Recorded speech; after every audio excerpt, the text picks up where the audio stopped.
Well, hello, family. Good morning, good afternoon, good evening. Whenever this video finds you, I pray you are doing well. Well, it's my joy to be bringing you this week's devotionals. And as we do that, I'm going to start narrowing in on love. Now, for the last few weeks, we have been in a series, a sub-series, if you will, called Love and Well. And that's part of a bigger series called Under the Influence. And we've looked at what it looks like to be under the influence of God. And love is one of those main indicators that you're under God's influence, your love for each other. In fact, Jesus says in John chapter 13, verse 25, that this is a mark of how you love. He says, by your love for each other, people will know that you are my disciples, that you're my followers, that you have a relationship with me, that you're in communion with me. And so love is a very important topic in our world, in our homes, but especially even in our churches as Christians, because this is a mark of our identity in Christ. But what exactly is love? Now, our English word love actually is rooted in a word called libido. It's very interesting, right? Our English use of love, and therefore our common understanding of love, has to do with pleasure, has to do with sex, has to do with lust. So in a very true sense, we have come to define love as a society as something about what makes me feel good. Love is about pleasure. Love is about things that I like. And so if you say you love people, the assumption and the expectation is that you allow them to do what they want, how they want, whenever they want. Now, as a father, it is not loving for me to allow my children to do what they want, how they want, when they want. But if our definition of love is rooted in pleasure only, or in the English word for love, which is super flexible, we have to ask bigger questions. What exactly is biblical love?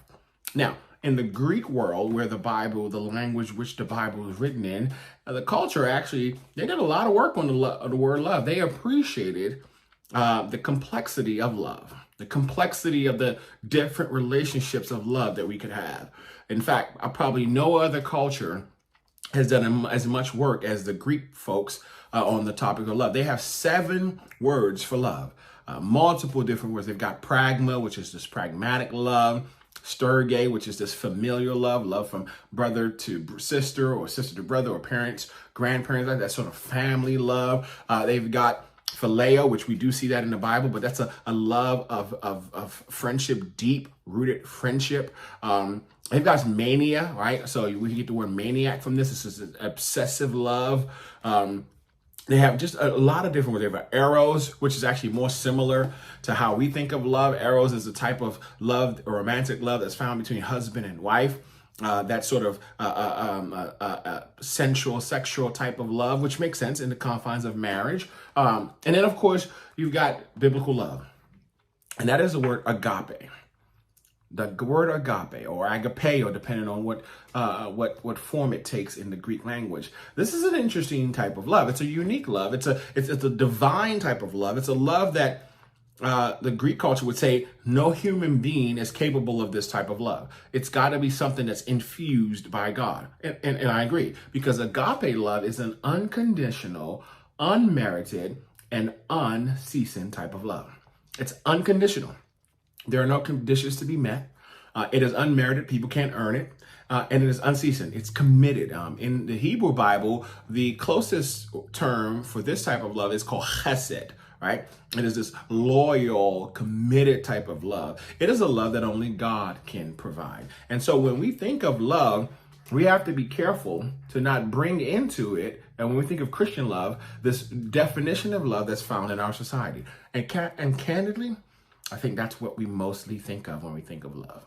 And so if you think of it, our fluid definition of love has affected all of our relationships. Marriages, if marriages had a biblical understanding of love, what would that look like? Would we have as many divorces?